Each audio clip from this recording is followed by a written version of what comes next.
and where I can see them.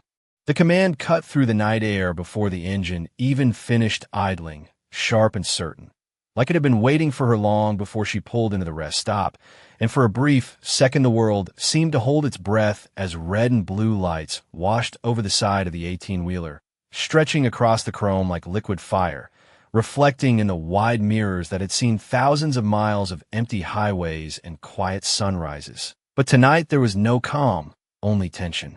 Humming beneath the surface as Monica Hayes kept both hands steady on the wheel, her fingers relaxed, her posture composed, her breathing slow and measured, as if she had rehearsed this exact moment 100 times before, even though nothing about it was routine.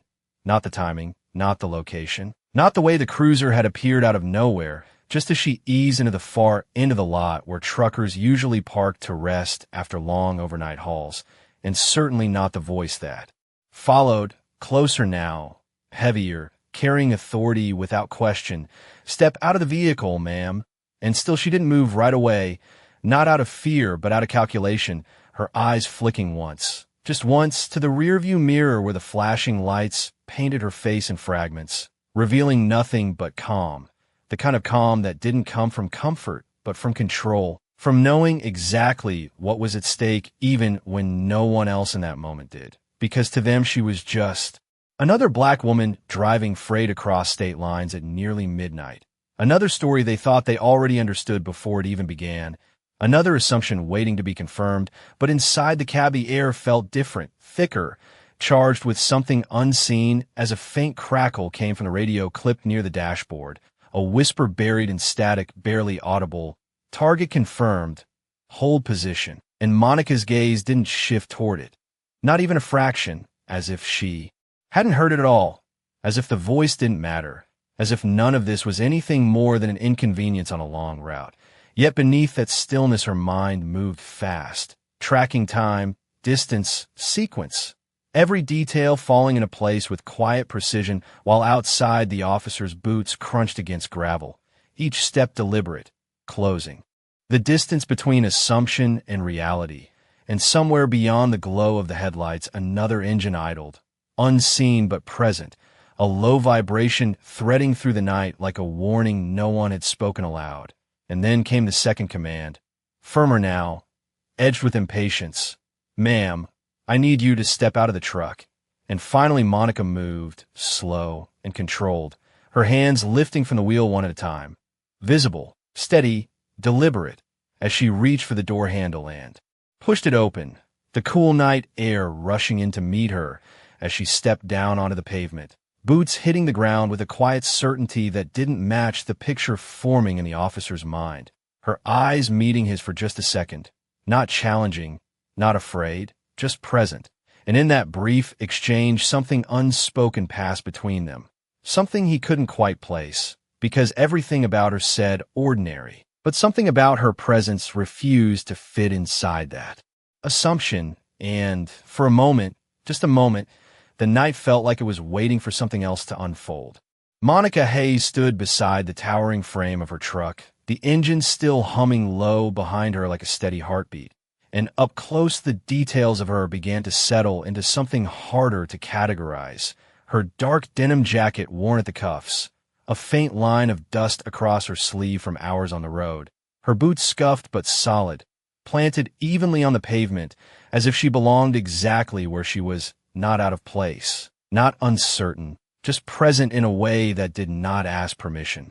And Officer Kyle Mercer noticed it even if he did not name it. The way she did not rush to explain herself, the way her eyes moved once across the lot not nervously but deliberately, taking in the angles, the vehicles, the shadows between the light poles that flickered faintly above rows of parked trailers stretching out into the distance like sleeping giants. And for a brief second his grip on the situation felt less absolute than it had when he first stepped out of his cruiser. But habit moved faster than doubt, and his voice came out firm, controlled, license and registration, as if the script alone would restore the order he expected. And Monica nodded once, slow and composed, turning slightly toward the open cab, her movements careful, visible, each step measured so there could be no misunderstanding, no sudden motion, no reason for escalation. And yet beneath that calm there was a rhythm, an internal clock ticking in perfect alignment with something unseen, something beyond the reach of the flashing lights and the authority standing in front of her, because as she reached into the cab and retrieved the documents, the radio inside crackled again, softer this time, nearly swallowed by the hum of engines and the distant hiss of tires on wet asphalt from the interstate just beyond the tree line. Hold position, stand by, and still she did not react, not outwardly, her face unchanged as she handed over the license, her fingers steady, her gaze level, and Mercer took it with a glance that lingered longer than necessary, scanning the name, the address, the details that confirmed what he thought he already knew, or at least what he believed he knew. And he circled her slowly, the beam of his flashlight cutting across the side of the truck, tracing the company logo, the license plate, the sealed cargo doors at the rear that remained untouched, locked, silent. And as he moved, the silence between them stretched, filled not with fear, but with something heavier, something unresolved, because Monica did not fill it with explanations, did not offer more than what was asked, and that restraint pressed against his expectations in a way he could not quite articulate. "You traveling alone tonight?" he asked, not looking at her as he spoke, his attention still on the truck as if it might reveal something she would not. And she answered simply, "Yes, sir," her voice even, unshaken, carrying no edge, no hesitation, just truth delivered without performance. And for a moment that simplicity felt almost out of place in the tension of the scene, as if it did not match the narrative forming in his mind. And he turned back toward her, studying her more closely now, the lines of fatigue beneath her eyes, the quiet awareness in them that did not match exhaustion, the stillness that felt less like compliance and more like control, and somewhere behind them a distant engine grew louder for a second before fading again, passing by on the highway, unnoticed by most but not by Monica, whose attention flickered there for the briefest instant before returning. Centered again, grounded, waiting, and as Mercer handed back the license, his jaw tightened slightly, the situation not resolving the way he expected. Not yet. And the night held that tension, suspended between assumption and something else that had not revealed itself. Not fully, not yet. Officer Kyle Mercer did not step away this time. Instead, he stopped just short of her shoulder, close enough to feel the presence of her, without crossing into contact, his posture tightening as if proximity alone might reveal something the documents had not, and his eyes lifted again to the truck, lingering longer now on the sealed trailer, the heavy latch, the clean line where the doors met, untouched, unbroken. And something about that stillness seemed to bother him more than anything else, because there was nothing obvious to question, nothing out of place, and yet the absence of irregularity did not settle him. It sharpened him. "What are you hauling tonight?" he asked, his tone more probing now, less procedural, as if the answer might finally align the situation with the expectation already forming in his mind. And Monica did not rush the response. She let a breath pass, slow and even, before answering. "Dry goods, sealed at origin, scheduled delivery in Tulsa by morning," her words precise, measured, offering exactly what was required and nothing more. And Mercer nodded once, but it was not agreement, it was calculation, his flashlight beam shifting again, this time sweeping beneath the trailer, across the tires, along the metal frame, as if searching for something hidden in plain sight, something that would justify the tension that refused to leave him. And behind them the rest stop remained quiet, a few distant trucks idling, a vending machine humming faintly near the building entrance where a flickering fluorescent light cast a pale glow over empty benches. The kind of place where people pass through without staying, without looking too closely. But tonight it felt different, as if the space itself had narrowed around them, focusing everything into this one interaction, this one moment that had not yet decided what it would become. And Monica stood still within it, her hands relaxed at her sides, her shoulders squared but not rigid, her gaze steady, never avoiding, never challenging, simply present in a way that did not match the suspicion directed at her. And then the radio inside the cab spoke again, clearer this time, though still softened by distance, Unit approaching, hold position. And something in that phrase aligned with the quiet flicker in Monica's eyes, a brief shift so subtle it might have been missed entirely, except that Mercer caught it. Not the meaning, but the change, the sense that something had moved beneath the surface, and his attention snapped back to her, sharper now, more alert. "I'm going to take a look inside the trailer," he said, not asking, stating, the authority in his voice firm, final, as if the decision had already been made the moment he saw her truck pull in. And for the first time there was a pause, not hesitation, but timing, Monica's gaze drifting past him for a fraction of a second toward the far edge of the lot, where darkness met the faint glow of approaching headlights, distant but steady, moving closer with quiet purpose, and then back to him, centered again, her voice calm when she spoke. "Do you have a warrant?"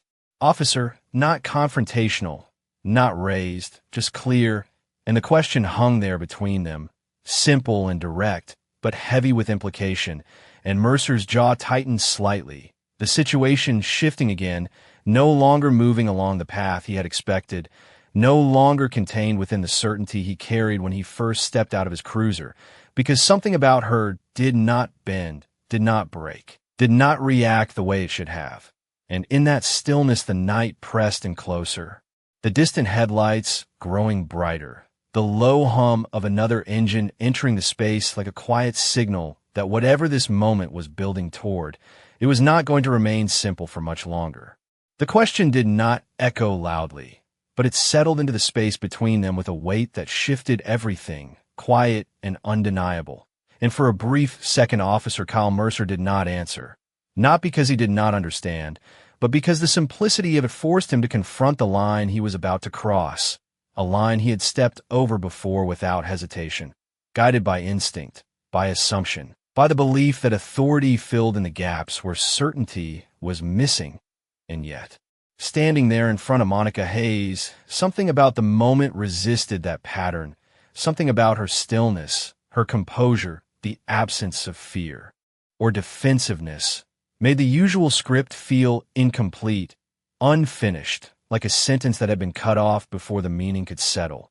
And he exhaled slowly, shifting his stance, his flashlight lowering just slightly as he glanced again toward the trailer, then back to her, as if recalculating the situation in real time. "I am conducting a lawful inspection," he said finally, his voice firm but no longer as absolute as before, and Monica did not interrupt, did not argue. She simply listened, her gaze steady, her posture unchanged, allowing the words to land without reaction. And that lack of resistance did not ease the tension. It deepened it, because there was nothing for him to push against, nothing to justify escalation beyond the suspicion he carried in his own mind. And behind them the distant headlights grew brighter, now clearly visible at the edge of the lot, a dark vehicle moving slowly, deliberately, not like a passing driver looking for parking, but like someone arriving with purpose. And Monica's eyes flickered there again for just a fraction of a second, enough to register, not enough to draw attention, and then back to Mercer, centered, grounded, waiting, and the air seemed to tighten around them as the vehicle rolled closer, its engine low and controlled, its presence adding another layer to the moment that neither of them acknowledged out loud. And Mercer followed her brief glance without realizing it, his attention shifting toward the approaching car, subtle distraction that broke the rhythm he had been holding. And in that pause, the control of the scene shifted, not dramatically, not visibly, but in a way that could be felt, like the balance of weight tipping ever so slightly beneath the surface. And he straightened again, trying to regain that control, his voice sharper now. "Ma'am, I need you to step aside while I proceed." But even as he spoke, the certainty behind the command felt thinner, stretched by the presence now. Pulling into the lot, headlights dimming as the vehicle slowed, coming to a quiet stop several yards away, its doors remaining closed for just a moment longer than expected, long enough to draw attention without demanding it. And Monica did not move immediately, not out of defiance, but out of timing, her breath steady, her hands relaxed, her entire presence anchored in that space as if she was not reacting to the situation but guiding it. And then she stepped back, just one step, controlled, allowing the gesture without surrendering the ground beneath her. And in that single movement, the dynamic shifted again, subtle but undeniable, because it was not compliance born of pressure, it was choice deliberate and measured, and Mercer felt it even if he could not explain it. The sense that something about this encounter was no longer unfolding under his direction alone, and as the engine of. The second vehicle fell silent, and the faint click of a door opening cut through the night air. The moment stretched once more, poised on the edge of something neither of them had fully seen yet, but both were now part of whether they intended to be or not. The door of the black vehicle opened with a soft, deliberate motion, not rushed, not hesitant, and the figure who stepped out did not raise his voice or quicken his pace. Yet the presence alone shifted the air, subtle but undeniable, as polished shoes met the pavement, and a dark suit caught the faint glow of the overhead lights. Clean lines, controlled movement, someone who did not need to announce authority because it followed him naturally. And Officer Kyle Mercer felt it before he fully turned, the instinctive awareness that something had just entered the situation that did not fit the pattern he had been building. And for a moment he hesitated, just a fraction too long, his attention splitting between the sealed trailer behind him and the man now walking toward them with measured calm. While Monica Hayes remained still, her posture unchanged, her gaze forward, but there was a quiet shift in her breathing, almost imperceptible, like a clock reaching the second it had been, counting toward all along, and the man stopped several feet away, not intruding, not interrupting, simply present, his eyes moving once between Mercer and Monica before settling into a calm, steady focus. "Is there a problem here, officer?" he asked, his voice even, controlled, carrying neither challenge nor submission, just clarity, and Mercer straightened instinctively, his stance adjusting as if recalibrating to a new variable. "Routine inspection," he replied, the words coming out a little tighter now, less certain than before, and the man nodded once, acknowledging without agreeing, his gaze shifting briefly toward the truck, then back, taking in the details. With a precision that mirrored Monica's own earlier stillness, and in that mirrored awareness something aligned, unseen but real, and Monica spoke for the first time since the arrival, her voice calm, grounded. "He was about to proceed without a warrant," she said, not accusing, not defensive, simply stating a fact that hung in the air between them. And Mercer's jaw tightened again, the situation slipping further from the clear structure he had relied on, because now there were witnesses, not just to the moment, but to the decisions inside it. And the man in the suit did not react immediately. He let the statement settle, his eyes returning to Mercer with quiet expectation. Not pressure, but presence. And that presence carried weight, the kind that did not need force to be felt. And for a second, the only sound was the distant hum of highway traffic and the low idle of engines around them. The rest stopped, holding its breath once more. And Mercer shifted his footing, the authority he had stepped into now meeting resistance, not through defiance, but through something steadier, something harder to push against. And he glanced once more at Monica, as if searching for the reaction he expected, the discomfort, the uncertainty, the sign that she was out of place in this moment. But it was not there, only that same quiet control, that same grounded stillness that now seemed less like coincidence and more like intention. And the realization began to form, slow and unwelcome, that this encounter was not unfolding the way he had assumed from the start, that the narrative he had built in seconds might not hold under closer light. And as that thought settled, the man in the suit took one small step forward, closing the distance just enough to be part of the moment without overtaking it, his voice calm when he spoke again. "Maybe we should all take a moment and be very clear about what is happening here." And the words did not raise the tension. They focused it, narrowing the space into something precise, something that demanded attention. And in that narrowing, in that quiet tightening of reality, the balance shifted again, not loudly, not dramatically, but enough that even Mercer could feel it now, the sense that whatever was about to be revealed next would not belong to him alone. The night seemed to settle deeper around them, as if the rest stop itself had stepped back to let the moment breathe. And for a few seconds no one moved. No one rushed to fill the space. because something about the silence carried more weight than any command or explanation could, and Monica Hayes stood there with her hands resting loosely at her sides, her shoulders relaxed, her posture unshaken, but her focus sharpened inward, the kind of stillness that did not come from passivity, but from precision, from knowing exactly when to move and when not to. And across from her officer, Kyle Mercer shifted again. The confidence that had carried him into the encounter now thinning under the quiet pressure building around him, his eyes flicking once more between the sealed trailer, the composed figure in front of him, and the man in the suit whose presence had altered the balance without raising his voice. And for the first time since the stop began, Mercer hesitated not because he lacked authority, but because he could feel it slipping from a place he could not quite define, and the man in the suit did not press him, did not demand, he simply waited, his gaze steady, his stance grounded, giving Mercer space to either hold his ground or reconsider it. And that space stretched long enough to become uncomfortable, long enough for the reality of the moment to settle in. And then Monica moved, not quickly, not abruptly, just a small shift of her weight as she reached toward the inside pocket of her jacket, her motion deliberate, visible, controlled in a way that removed any uncertainty. And Mercer's attention snapped to her hand instantly, tension rising again out of instinct. But this time he did not interrupt. He did not issue another command. He simply watched. And that choice, small as it was, marked a change, a recognition that whatever was happening here was no longer unfolding under his assumptions alone. And Monica's fingers closed around something inside the pocket, pausing there for just a second longer than necessary, as if aligning the timing with something unseen, something already in motion beyond the edges of the scene. And when she drew her hand back out, she did not present it immediately. She held it low, between them, letting the moment extend just a fraction further, and in that fraction the weight of everything unsaid pressed into the space, the earlier commands, the assumptions, the questions that had never been asked out loud, but had shaped every decision up to now.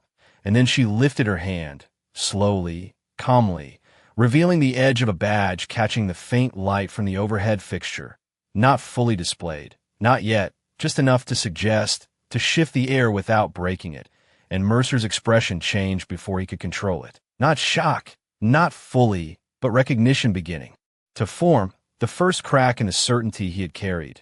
And the man in the suit exhaled quietly, not in relief, but in acknowledgement, as if a step in a sequence had finally been reached. And Monica's voice came then, low, steady, not loud, but impossible to ignore. "Before this goes any further," she said, her eyes holding Mercer's without challenge, without hostility, just clarity, "I need you to understand exactly what you are stepping into." And the words did not escalate the moment, they grounded it, anchoring everything that had happened into something more defined, more real. And the badge in her hand caught the light again, a small, quiet reflection that now carried more weight than the flashing lights of the cruiser ever had. And in that stillness, in that precise alignment of timing and truth, the moment shifted fully, not with force, but with certainty, as the balance finally tipped toward something Mercer could no longer control the way he had intended from the start. The badge did not flash dramatically. It did not demand attention. But the moment it came fully into view, it changed everything in a way that could not be undone, a quiet shift that settled into the air like truth finally spoken aloud. And Monica Hayes held it steady, not raised high, not forced forward, just present between them. The engraved seal catching the overhead light in a muted reflection that carried more authority than any command that had been issued since the stop began.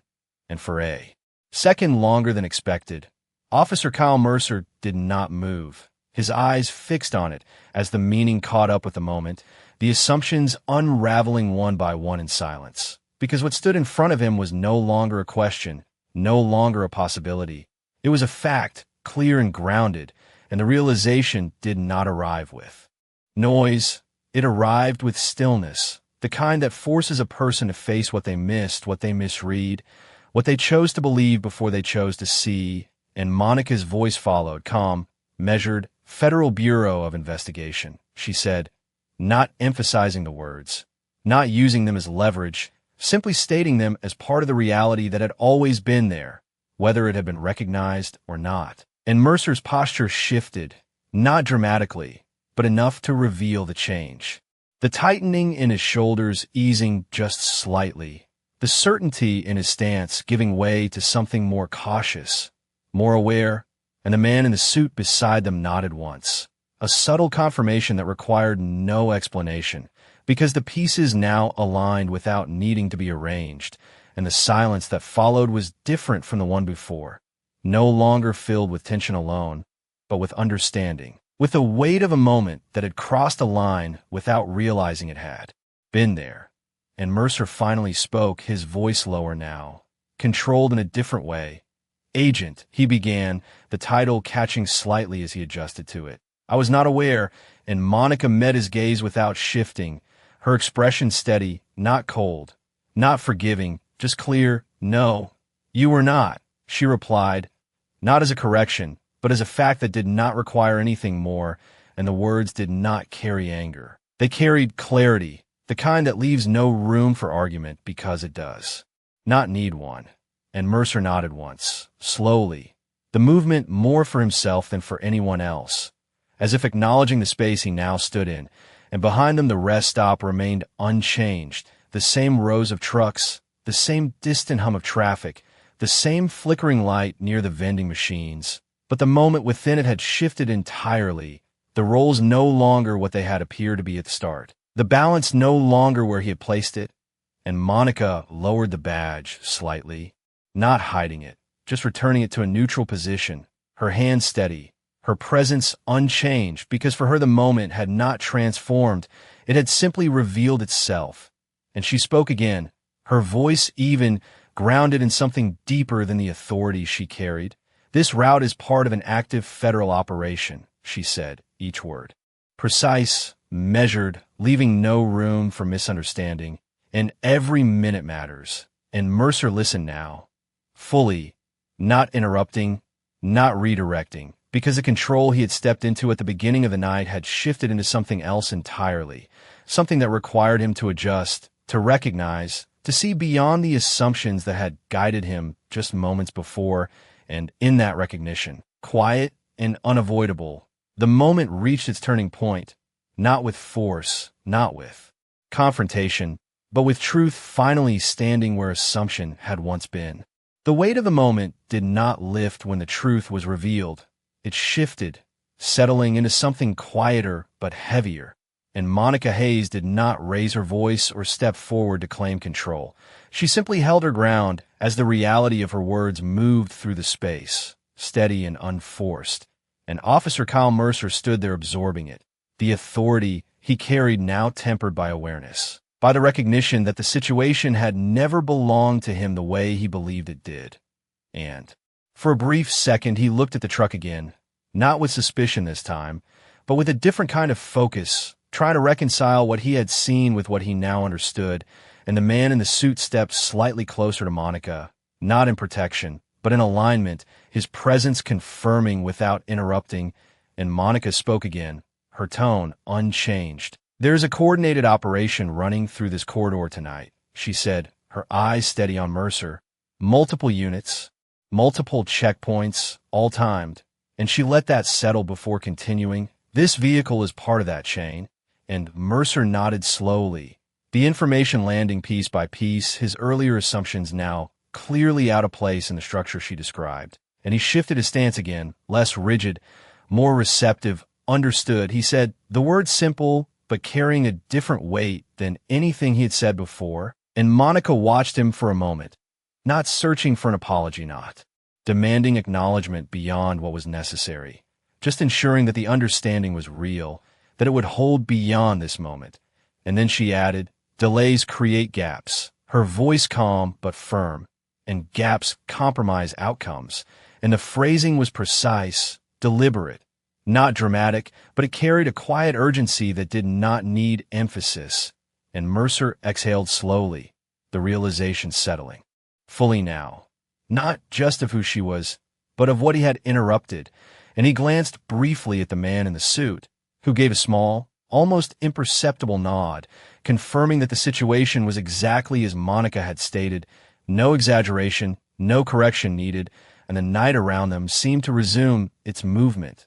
The distant highway, noise returning to awareness. The flicker of the overhead light, less noticeable now that the tension had shifted, and Mercer took a step back, not retreating, but clearing space, recalibrating his position within the moment. "You are clear to proceed," he said, his voice steady, no longer carrying the edge it had before, and Monica inclined her head slightly, acknowledging the statement without lingering on it. Because for her the moment was not about being granted permission, it was about maintaining the flow that had already been set in motion long before the stop began, and she turned slightly toward the truck, her movements controlled, deliberate, as if nothing had been lost, only briefly paused, and before she stepped away she looked back at Mercer, not with judgment, not with resentment, but with a quiet clarity that stayed with him longer than any words could. "Next time," she said, her voice even, "start with the facts, not the assumption." And she did not wait for a response, did not need one, because the meaning had already landed, and Mercer remained where he stood, watching as she moved back toward the cab, the engine still running, the route still waiting. And in that moment he understood something he had not when the lights first came on, that authority without awareness creates mistakes, and awareness without humility never corrects them. And the lesson did not come from force.